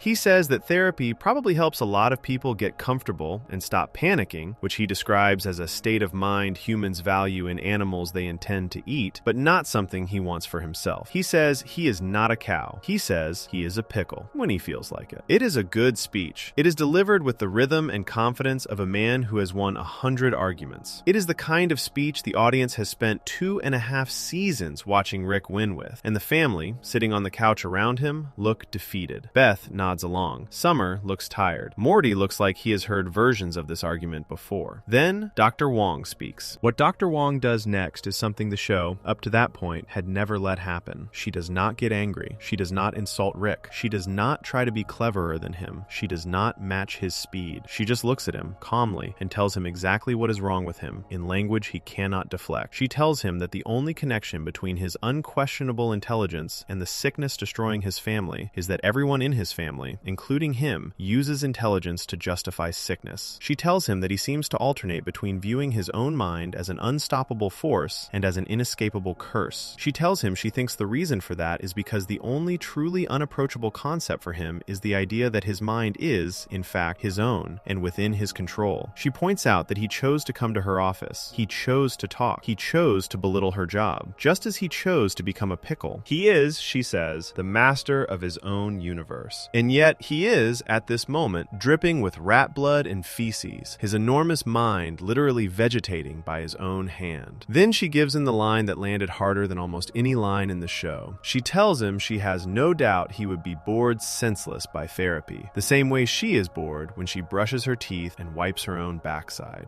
Because the thing about repairing, maintaining, and cleaning is, it is not an adventure. The room is quiet. Rick has no comeback. The camera holds on his face. The pickle in his bandaged jar just sits there. Doctor? Wong's watch beeps. Their session is over. She tells the family their time is up. That was 2017. 8 years later, people on the internet are still posting that monologue. The reason the speech hits so hard, the reason it is the most important moment in the episode, is that it does what almost no character in the show is allowed to do. It treats Rick as an ordinary patient, not an interdimensional genius, not a monster, not a god, a patient, a man with problems he caused himself, sitting in an office, refusing to do the regular human work of getting better. Everything Rick has ever performed about himself collapses inside that speech. The intelligence is real, but the intelligence has become a way to avoid admitting he is in pain. The adventures are real, but the adventures have become a way to avoid the slow, repetitive work of actually being a person inside a family. The nihilism is real, but the nihilism has become a costume. Rick keeps telling people that nothing matters because if nothing matters, then he does not have to look at the things that do matter and notice he has hurt them. Dr. Wong sees all of this in 20 minutes. She names it without flinching. The line that does the most work in the speech is the last one. Repairing, maintaining, and cleaning is not an adventure. That is the actual diagnosis. That is the sentence that explains the entire show. Rick is good at adventures. He is bad at the slow work. He is bad at sitting still. He is bad at the kind of effort that does not give you a feeling of victory at the end. Therapy does not give you a feeling of victory. It gives you, at best, a slightly less broken next week. Rick cannot tolerate that. He would rather build a robot suit out of dead rats than show up for a process that does not let him be the smartest person in the room. The show is, in this moment, diagnosing itself. The character who has spent seasons telling everyone nothing matters is the character who cannot sit through 45 minutes of being asked how he feels. The man who claims he does not care is the man who cares so much that the only way he can get through a normal afternoon is to disguise himself as food. The nihilism is not a worldview. The nihilism is the reason he is hiding under the carpet of a sewer with rat blood on his face. Beth, sitting through all of this, is doing her own diagnostic work without realizing it. She defends Rick repeatedly during the session. She tells Dr. Wong that her father does not need anything from anyone. She says it like it is a strength. Dr. Wong responds simply, "You admire him for that." The line is short. It does not need to be longer. Beth is the woman who is afraid that if she ever asks her father for something he cannot provide, he will leave again, the way he left when she was a child. She has built her entire admiration of him around the lie that he does not need anything, because if he does not need anything, then he will not leave. Dr. Wong sees that too. The car ride home is the most important coda the show has ever attached to one of its episodes. Rick, still pickled, sits in the passenger seat. He is quiet for a long time. Then he apologizes to Beth. He says simply that he is sorry he lied to get out of the appointment. He says he should not lie to her. Beth tells him it is fine. She tells him gently that the session was not actually about him at all. It was about Morty wetting himself out of stress and Summer huffing enamel paint to cope. Rick mutters something dismissive about Dr. Wong being a person who likes the sound of her own voice, but he cannot quite shake the speech. The audience can see him not shaking it. The way the scene is animated, the way his face is held still in the car window, suggests a man who has just been told something that landed, and that he is going to need to figure out where to put. The show then does the cruelest, smartest thing it could do with the episode. It takes the speech, and the entire careful piece of writing the speech is part of, and watches it get drowned out by the surface of the episode itself. Pickle Rick, the meme, exploded. The line, "I am Pickle Rick," became one of the most quoted phrases in modern internet culture. People put Pickle Rick on t-shirts, on coffee mugs, on Halloween costumes, on bumper stickers, on tattoos. The merchandise was endless. Adult Swim sold pickles in jars at conventions. The phrase escaped the show and became its own pop culture entity, separate from the episode that contained it. And almost none of that merchandise referenced Dr. Wong. None of it referenced the speech. None of it referenced the small, sad car ride. The version of Pickle Rick that the culture absorbed was the version where a man turned himself into a pickle, fought rats, killed bad guys, and was awesome. The version where a therapist quietly diagnosed an entire family's pattern of using cleverness to avoid healing was, in the meme version, deleted entirely. This is the same pattern as Ricksty Minutes, the same pattern as the Me-Seeks. The show keeps building careful pieces of work, and the culture keeps slicing off the easy half of them and throwing the rest away. The "come watch TV" gets cut off. The "existence is pain" becomes a slogan instead of a tragedy. And the Dr. Wong monologue, one of the best pieces of writing about emotional avoidance in modern television, sits in the same episode as a meme that is bigger than the show. There is a serious irony in this, and the show is aware of the irony. The episode is, in the end, about how Rick uses entertainment to avoid feeling things. He turns himself into a pickle so the world will be impressed, and so he will not have to sit still. The audience, watching the episode, ends up doing exactly the same thing. They focus on the pickle. They make it merchandise. They quote the catchphrase. They skip the speech. They absorb the spectacle and let the diagnosis run off them like water. The show predicted its own reception. The show showed the audience exactly what was wrong with the kind of attention they were paying to it, and the audience paid that kind of attention anyway. The Pickle Rick episode is the closest the show has ever come to telling its viewers, in plain English, that the thing they love about Rick is the thing that is killing him. Rick is funny because he refuses to feel. Rick is impressive because he refuses to slow down. Rick is everyone's favorite character because the version of him that is performance is the version the audience gets, and the version of him that is in pain is the version Dr. Wong sees in a strip mall office for 45 minutes. What Dr. Wong cannot do in one session is fix him. She does not pretend she can. She gives him her card. She tells him to call. She tells him that if he has any friends or family who want to stop eating poop, metaphorically, he should give them her number. He never calls. He never goes back. The diagnosis stands. The treatment never starts. But the diagnosis itself does something to the audience that the show needed to do. It establishes, on the record, in the show's own voice, that Rick is not a nihilist by belief. Rick is a man avoiding something. The avoidance is the worldview. The worldview is a symptom. Before we move on, if you're enjoying this analysis, please consider subscribing. It helps the channel tremendously. The show, having put the diagnosis on the table in season 3, then begins the much harder work of showing the audience what Rick is actually avoiding.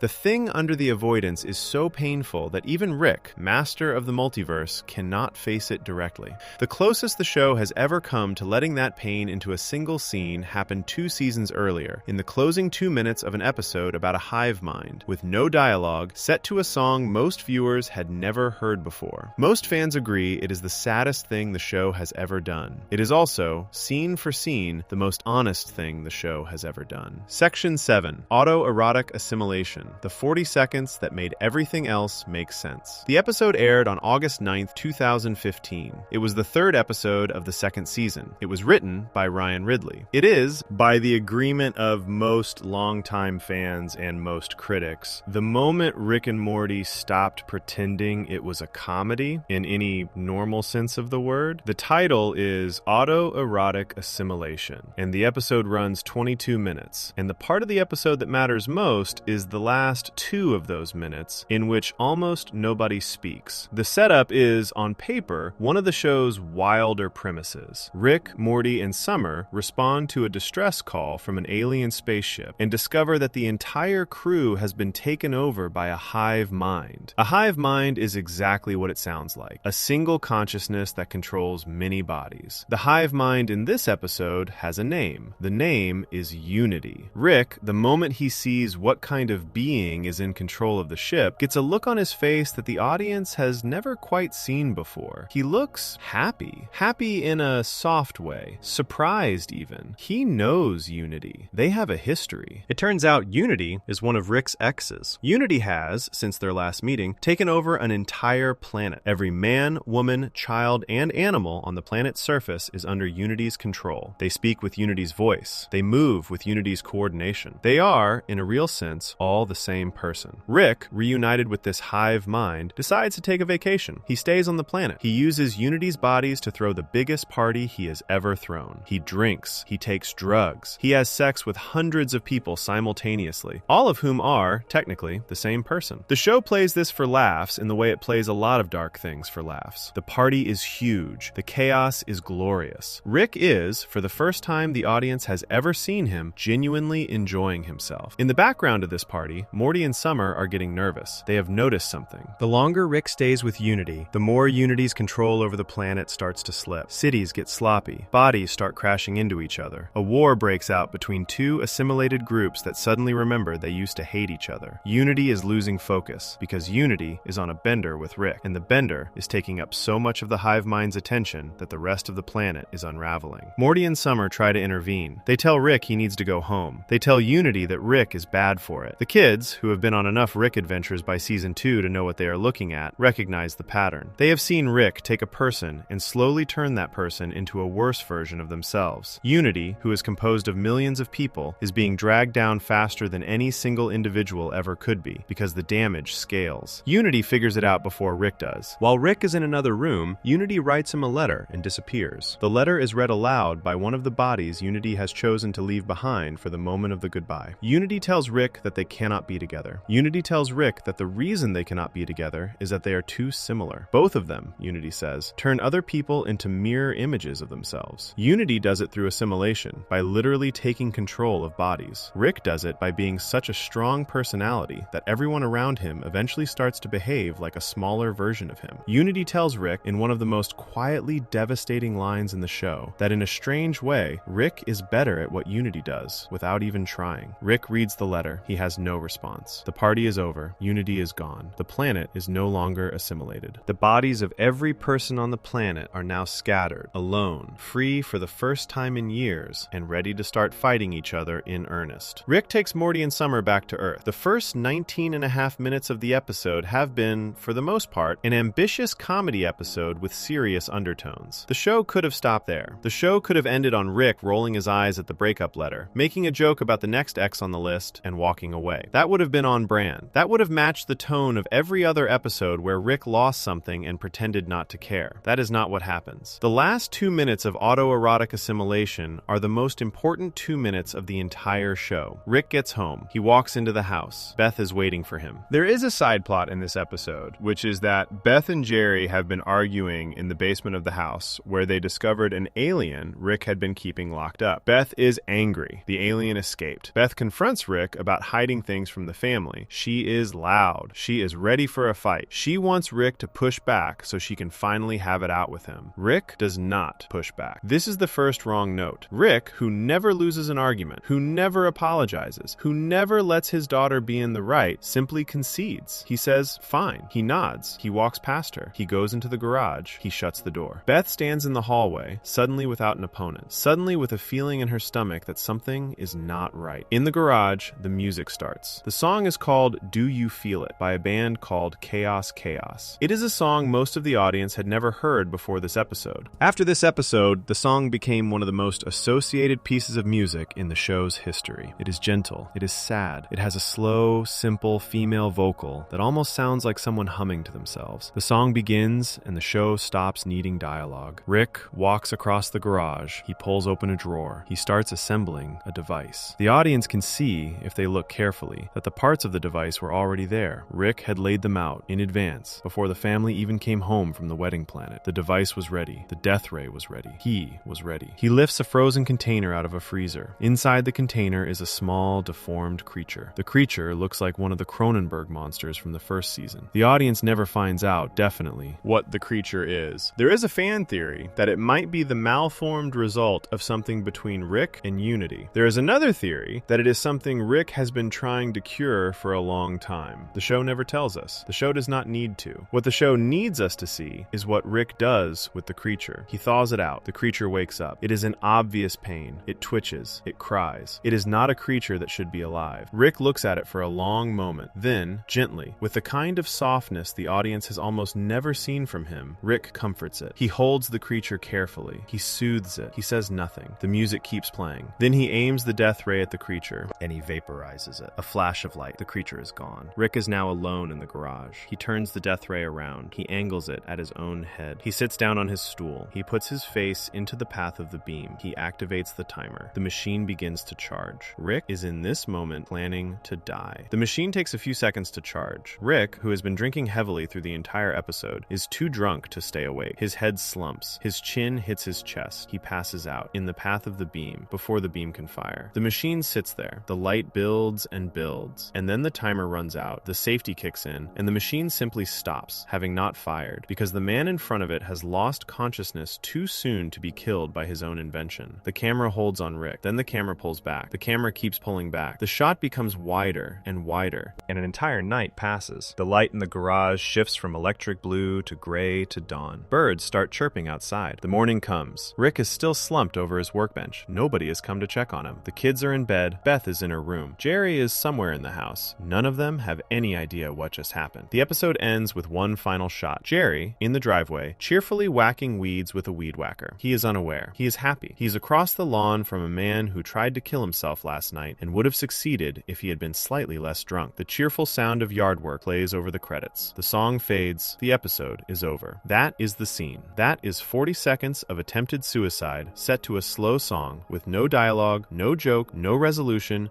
no callback. Rick does not get a speech. The family does not get a moment of realization. The next episode begins as if nothing happened. Rick himself never refers to it again. Autoerotic assimilation for the rest of the series sits in the background of every other Rick scene the audience watches. The show has shown the audience what is underneath, and the show has chosen never to dig back down to it directly. The audience just has to know. The reason this scene matters, the reason it changed how viewers thought about the entire show, is that it is the first time Rick is fully alone, off stage, with no one to perform for. Every other Rick speech in the series is partly a performance. He has an audience. He is talking to Morty, or to a villain, or to a crowd. Even the Pickle Rick monologue is a performance, delivered to a therapist with his daughter and grandchildren in the room. The Rick of those moments is a character. He is the version of himself he wants people to see. The Rick in the autoerotic assimilation garage has no audience. He thinks he is alone. He believes nobody is watching. He believes nobody will ever know what he does next. And what he does, when he is alone, is build a machine to end himself, quietly, without ceremony, without a speech, without a goodbye. That is the version of Rick that the show has been hiding under the burping and the catchphrases and the cool lines for an entire season and a half. The 40 seconds in the garage do something to every other Rick moment in the show, going forward and backward. Every time after this episode that Rick says nothing matters, matters. The audience has the right to hold up that scene against it. The man who says nothing matters tried to kill himself the moment the one being he had ever connected to walked out on him. The man who says he does not need anyone collapsed alone in his garage when the people in his house could not be bothered to check on him. The man who claims to have no use for love built a death ray rather than spend another day in a world that contained no version of unity for him. And the song works on the audience the same way the scene works on Rick. Do You Feel It is a quiet song, and it is, in the most direct sense, asking the question the show has always been asking. Do you feel it? Does this register? Does any of it touch you? The song is asking the audience whether they have noticed what is underneath the comedy. The song is asking Rick whether he has noticed what is underneath himself. Most of the audience, watching the episode the first time, did not have words for what was happening to them. The scene works on the body before it works on the brain. People sat with their mouths open. People wrote on the internet that night that they could not believe what the show had just done.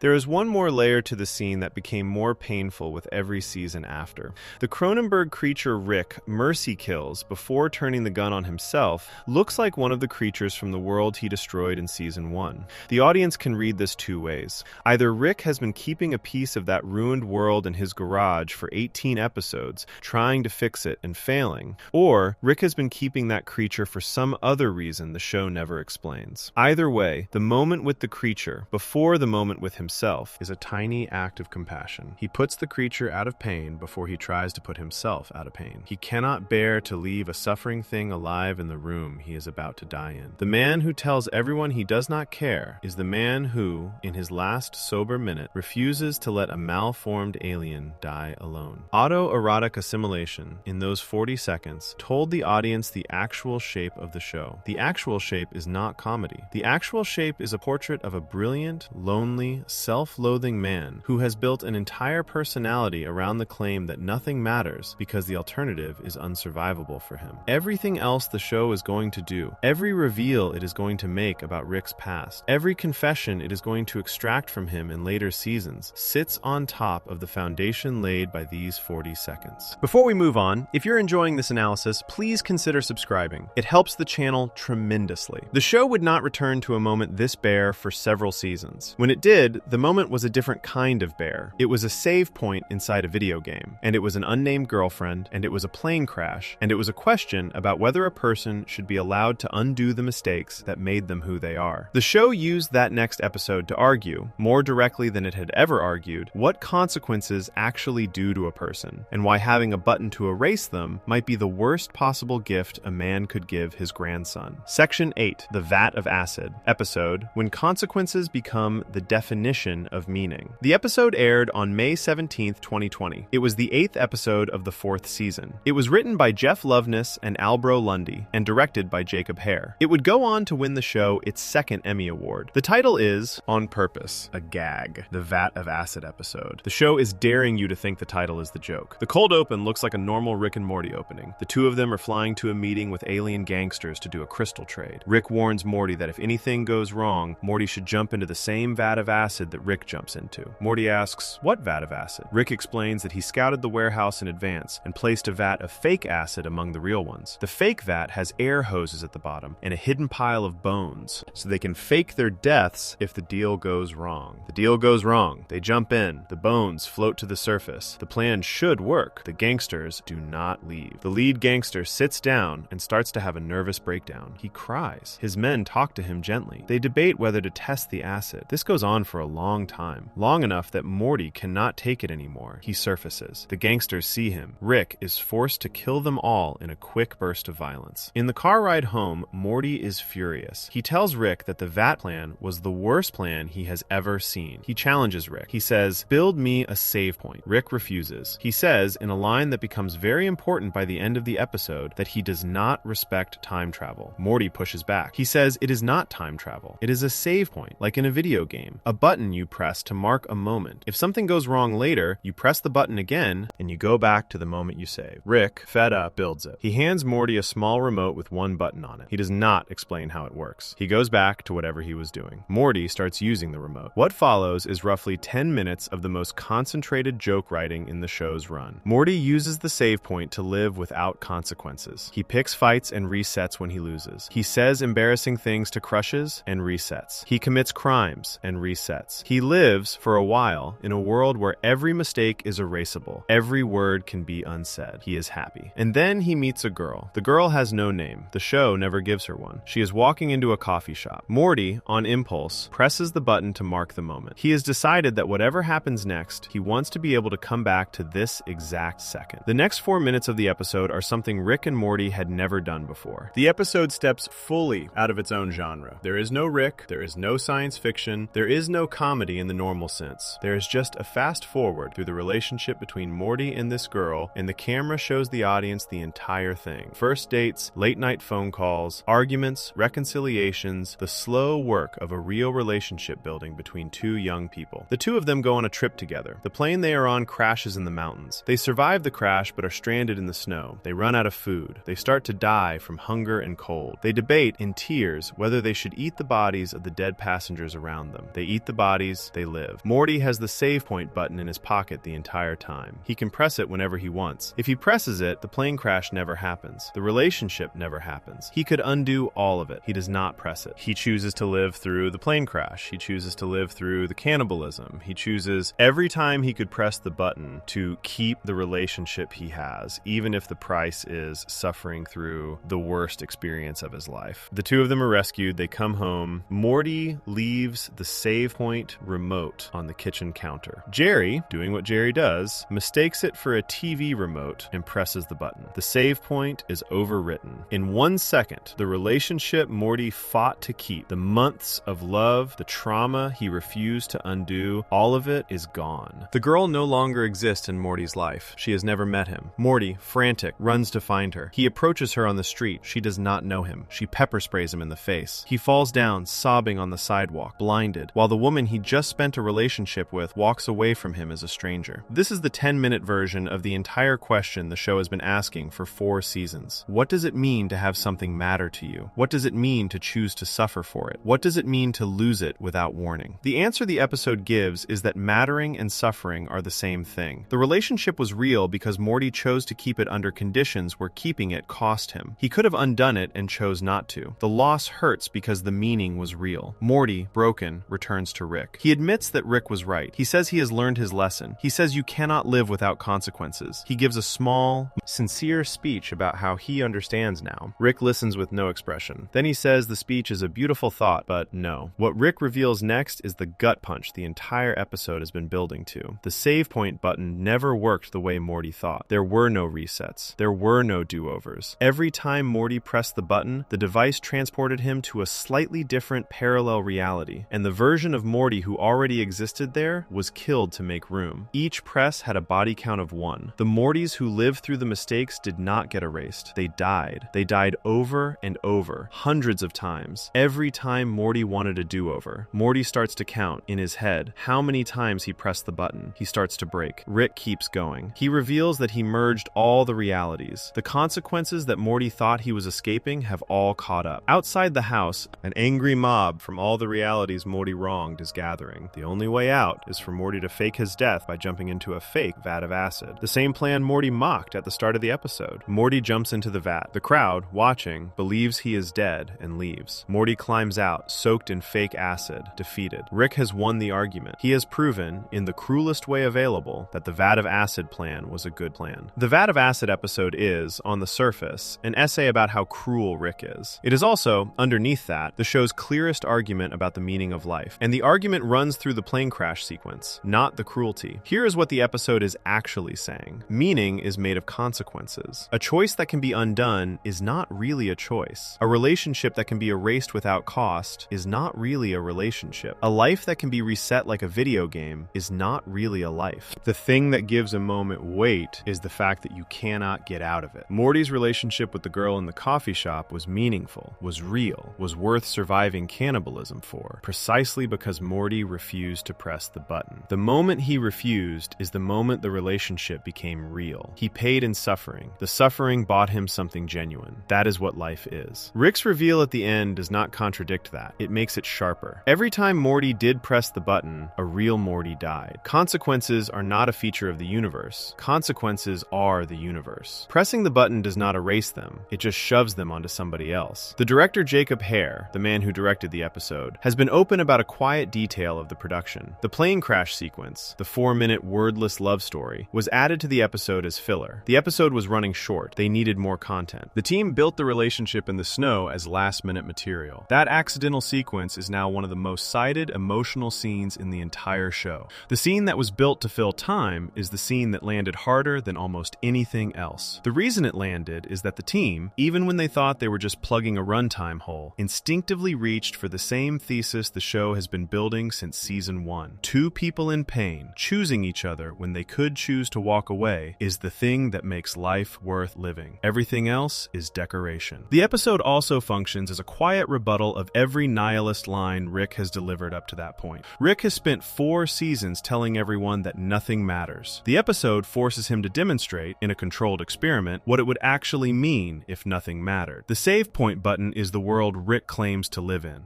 A world where you can undo any choice. A world where there are infinite chances. The experiment ends with Morty sobbing on a sidewalk, blinded by pepper spray, after losing a relationship that the show treats as the most real thing he has ever had. If nothing mattered, the loss of the unnamed girl would not hurt. It hurts. The hurt is the proof. Before we move on, if you're enjoying this analysis, please consider subscribing. It helps the channel tremendously. Which raises the question the show has been working its way toward for 9 years. If consequences are the thing that gives a life meaning, what about the consequences Rick himself is running from? Not the small ones, the big one. The one he has built his entire personality around hiding. The show, between seasons 3 and 5, finally stopped letting him hide it. In 3 connected episodes, the audience finally found out who Rick was before he ever said the word nihilism out loud, and what, exactly, he has been performing all these years to keep from feeling. Section 9. Diane, Beth, Bird Person. The 3 confessions that rebuilt the show's backstory. For 3 full seasons, the audience knew almost nothing about Rick. They knew he was a scientist, they knew he was an alcoholic, they knew he had abandoned Beth as a teenager and reappeared in her life decades later. Beyond that, the man at the center of the show was a wall. Then, across 3 specific episodes spread over 5 years, the show pulled the wall down. The first crack came in the season 3 premiere in April 2017. The episode is called The Rick Shank Rickdemption. Rick is being interrogated by an alien mind reader. The mind reader reaches into Rick's memories and pulls out a flashback. The audience sees a younger Rick in a kitchen with a wife and a small daughter. The wife is named Diane. The daughter is a young Beth. They are happy. Then another version of Rick, a darker Rick, appears in their backyard and offers Rick the secrets of how to travel between universes. Our Rick refuses. He says he is happy here. He has a family. He does not need it. The other Rick, rejected, sends a small bomb back through a portal. The bomb explodes in Rick's house. Diane and young Beth are killed instantly. Rick, kneeling in the wreckage, gets up, builds the universe-traveling technology himself, and starts hunting for the Rick who killed his family. It is the most emotionally direct flashback the show had ever produced. And then, in the same scene, Rick smiles at the alien mind reader and says the entire memory was made up, a trick, a fake backstory designed to fool the interrogator. The alien is destroyed, Rick escapes. The audience is left holding a flashback the show has just told them might be a lie. For 4 years, fans argued about whether Diane was real, whether Rick had a wife, whether Beth had a sister or a mother who was not Beth's mother. The show kept the ambiguity alive, on purpose. Even when a side character mentioned Diane in season 4, Rick angrily told the character to stop establishing canonical backstory. The second crack came in the 8th episode of season 5, Rickternal Friendshine of the Spotless Mort. The episode is named after a real movie. It aired in August 2021. The premise is that Rick, finally, decides to revive his old friend Bird Person. Bird Person had been killed at the end of season 2 by his bride Tammy, who turned out to be a deep cover agent of the Galactic Federation. The Federation later turned Bird Person's body into a brainwashed cyborg called Phoenix Person. By the start of this episode, Rick has stored Phoenix Person in pieces in his garage for years. Rick fixes the body. To wake Bird Person up, Rick has to enter Bird Person's mind. The episode is, structurally, a journey through Bird Person's memories. Memories of his time fighting in a war alongside Rick. Memories of meeting Tammy. Memories of being shot at his own wedding. In one of the early memories, the audience meets a younger version of Rick, a memory Rick, around 35 years old. Memory Rick takes one look at present-day Rick and is disgusted. He calls present-day Rick a creep. Specifically, he tells him he is one of the Ricks who moves in with abandoned adult Beths. Present-day Rick tries to push back. Memory Rick interrupts him. He spells it out plainly. You live with a version of our dead daughter. The line lands like a hammer. The Beth the audience has been watching for 5 seasons is not Rick's biological daughter. The biological biological Beth, the one the flashback in Season 3 showed dying in the kitchen, was real. She did die. Our Rick has been living this entire time in a parallel reality where his original family did not exist, with a Beth from a different timeline treating her as if she were his. Memory Rick treats this as a horror. Present-day Rick has nothing to say. The episode also reveals, in a separate sequence, why Bird Person eventually pulled away from Rick. After they won a war together, Rick offered Bird Person a future of endless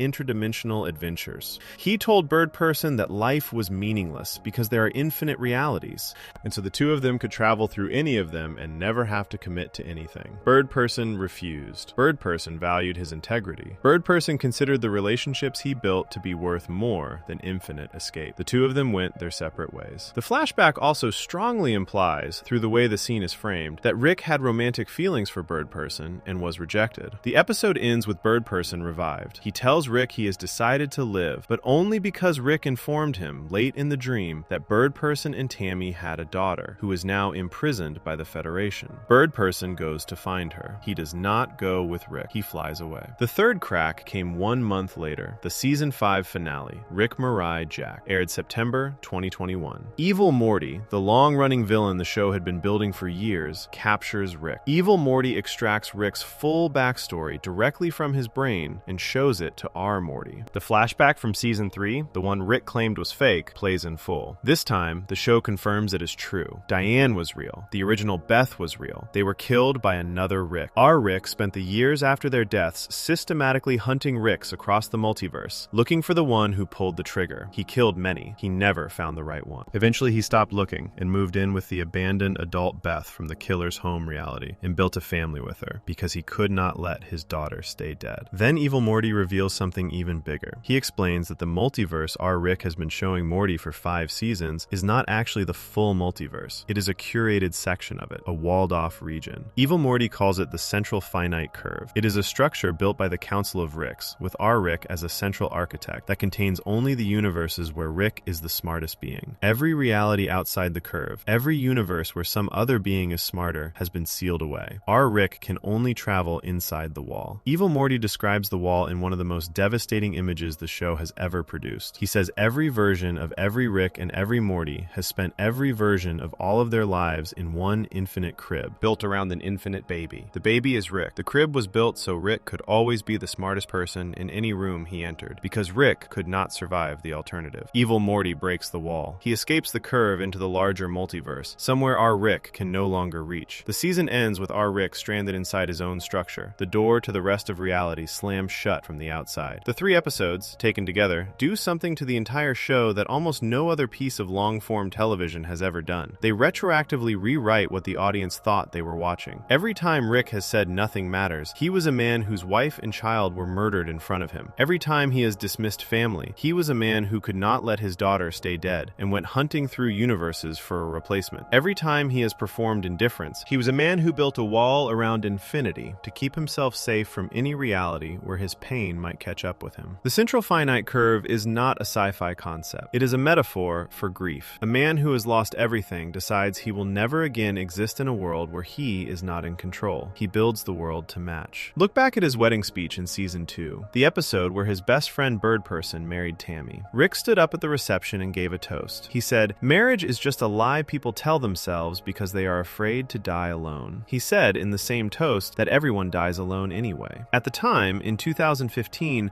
the line read as cynicism. After the Season 5 finale, it reads as confession. Rick had already lost a wife. He was watching his best friend marry someone, and the watching was unbearable. Look back at autoerotic assimilation, the garage scene, the death ray, the Cronenberg creature he comforted before vaporizing. After Rick, Mirai, Jack, the audience can read that scene with new information. The Cronenberg creature looks like the survivors from the destroyed reality at the end of Season 1. The man building a death ray and aiming it at his own face was a man who had already failed, decades earlier, to protect his actual family, and was watching the closest thing he had to a partner in years walk out the door. Unity left him because he turns the people he loves into smaller versions of himself. Rick knew that. Rick has always known that. The only person he never managed to do it to was Bird Person, and Bird Person rejected him. Look back at Pickle Rick, the therapy speech. Dr. Wong telling Rick that the only truly unapproachable concept for him is the idea that his mind is within his control. After the backstory reveals, the speech reads differently. family. Rick uses his intelligence to avoid feeling. He has been doing it since the day his wife and daughter died. He built a portal gun rather than mourn them. He built a city of his own copies rather than face them. He built a wall around half the universe rather than admit he could not save them. Beth, in all of this, has been carrying her own weight. The Beth our Rick lives with grew up believing her father had abandoned her. He did not. The Rick who abandoned her was a different Rick. Our Rick, the one she eats breakfast with, has been failing to tell her this for years, because telling her would require him to admit that the daughter he actually loved is in a grave somewhere, in another universe, and Beth is the substitute. The audience knows. Beth does not. This is the show's actual emotional center. The man who tells everyone that nothing matters is the man who has spent decades engineering an entire region of reality to protect himself from the fact that he could not save the things that mattered most. The nihilism is not a worldview. It is a wall. It has always been a wall. The show, in 3 episodes spread across 5 years, finally let the audience see what the wall was built to hide. Before we move on, if you're enjoying this analysis, please consider subscribing. It helps the channel tremendously, which leaves only one question, and the question is the hardest one the show has ever had to answer. The man who voiced Rick for the first 61 episodes of the series, the co-creator who improvised most of the catchphrases, was fired in 2023 after serious allegations. The show kept going, the voice changed, the arguments did not. What the show did next, and how it did it, is the proof of everything every previous section in this video has been trying to tell you. Section 10, the show without Roiland and the argument that survived him. In January 2023, Justin Roiland was charged with felony domestic violence and false imprisonment in Orange County, California. Within days, Adult Swim announced it had ended its association with him. Roiland had co-created Rick and Morty with Dan Harmon. He had voiced both Rick and Morty, plus dozens of side characters, for every one of the show's first 61 episodes. He had been the show's most public face. He had done most of the improvising that gave Rick his rhythm, his burping, his half-finished sentences, the way he trailed off in the middle of a line and started a new one without warning. The charges against Roiland were eventually dismissed in March 2023 due to insufficient evidence. Then, in September 2023, NBC News published a separate report alleging Roiland had used his fame to pursue young women, several of whom were underage. Through his lawyer, Roiland denied the allegations. Adult Swim did not bring him back. Dan Harmon, the co-creator who remained, made a public statement saying he was frustrated, ashamed, and heartbroken that the show's success had been used to harm strangers. The show was already in production on its 7th season when this happened. Adult Swim had committed to 70 episodes back in 2018. The show was locked in through season 10. The question was no longer whether to continue. The question was who exactly would be doing the voices. In October 2023, the 7th season premiered. The opening credits removed the line that had appeared on every previous episode, the line that had said the show was created by Justin Roiland and Dan Harmon. The new credits just showed the show's logo. No co-creator credit was given on screen at all. 2 new voice actors had been cast in secret. Their names were not released until the night of the premiere. Ian Cardoni was the new voice of Rick. Harry Belden was the new voice of Morty. Their job was not to interpret the characters. Their job was to be undetectable. The showrunner, Scott Marder, said openly in interviews that the goal of the casting process had been to make the change invisible. He wanted any casual viewer who did not know about the behind-the-scenes story to keep watching the show without noticing anything had changed. Dan Harmon agreed. Their stated metric of success was a hypothetical viewer who would say, after watching the new episodes, that this season was their favorite. Most fans who watched the season 7 premiere noticed the difference for the first 30 seconds. Then they did not. Then the show was just the show. The voices were close enough. The writing was tight enough and the characters were familiar enough that the seam disappeared. Within 2 episodes, the conversation around the show had stopped being about the recasting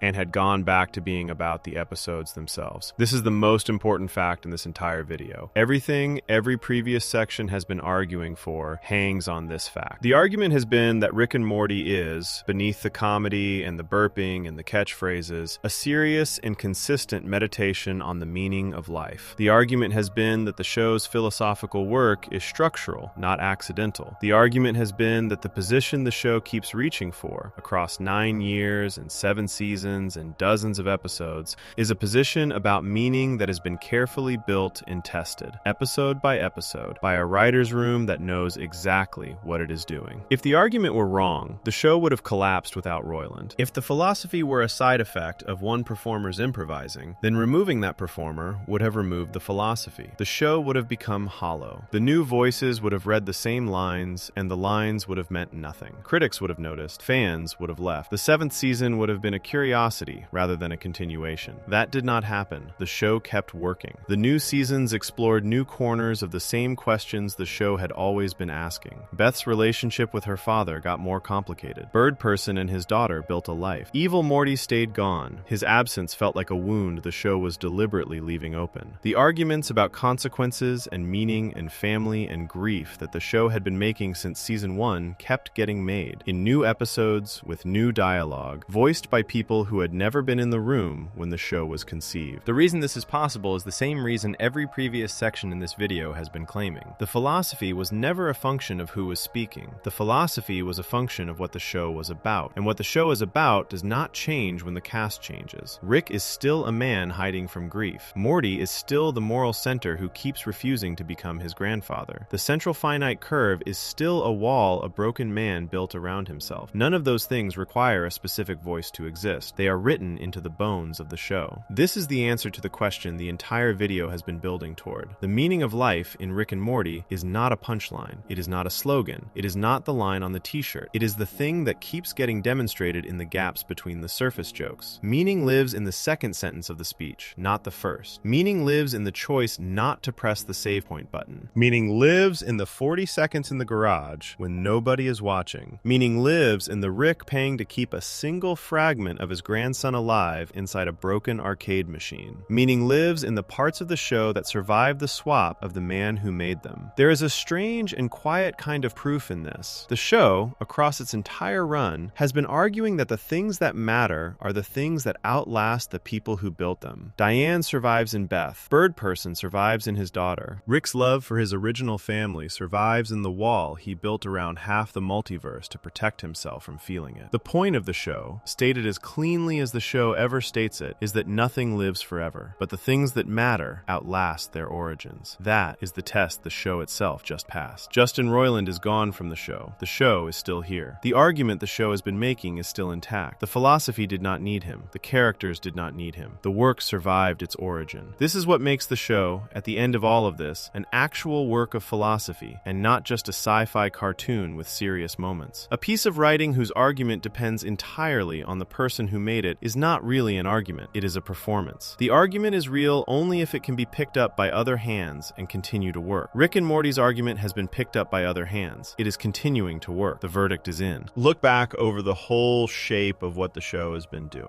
In season 1, Morty buried himself in a backyard, then sat on a bed and told his sister that nobody exists on purpose, but you can come watch TV. That was the thesis. The universe does not give you meaning. You build it with the people next to you. In season 1, the Meeseeks demonstrated the cost of having a built-in purpose. A creature with no fumbling, no choice, no slow work is a creature in agony. The fumbling humans hate is the fumbling that makes humans alive. In seasons 2 and 6, Roy demonstrated that meaning does not depend on the size of the universe a life is lived in. Marta, a fragment inside a video game, asked to be allowed to live, and Rick paid to let her. The act of caring was itself the meaning. The size of the canvas did not matter. In season 1, Rick destroyed a world and walked into a new one. The show established that consequences are real, that the dead stay dead, that the price of cleverness is paid by the people the clever leave behind. Every later episode is in conversation with that ending. In seasons 2, 3, and 3 again,